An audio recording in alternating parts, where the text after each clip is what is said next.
People in High Springs are hoping their neighborhood can return to normal after a drug raid that involved 3 different agencies. TV20's Ethan Badowski tells us what brought a SWAT team to their street.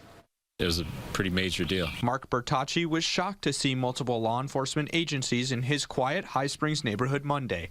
They were there to arrest 38-year-old Anthony Rosado, who sheriff's deputies say was selling drugs out of the house. Yeah, SWAT team was here. The tank that they used with a battering ram and probably 20 cop cars. The arrest was led by the DEA with assistance from the Alachua County SWAT team and FDLE agents. A witness told me the house was surrounded by a fence, which law enforcement tore down. They say a standoff went on for a few hours. When they got inside, they found meth and 4 guns, including a World War II-era Sten gun. This area is quite a quiet neighborhood, and one neighbor tells me they were surprised this kind of activity was going on in the area. It's surprising that activity could persist in a neighborhood that is as calm and friendly as High Springs. However, Bertacci and another neighbor say they were always suspicious about that house. Lots of traffic, a lot of cars coming in, like a parade of cars. Yep, it's kind of actually known and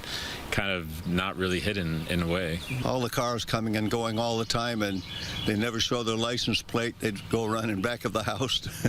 Neighbors say Rosado and his girlfriend didn't really interact with them. Rosado faces multiple charges, including possession of meth and possession of a firearm as a convicted felon. In High Springs, Ethan Badowski, TV 20 News.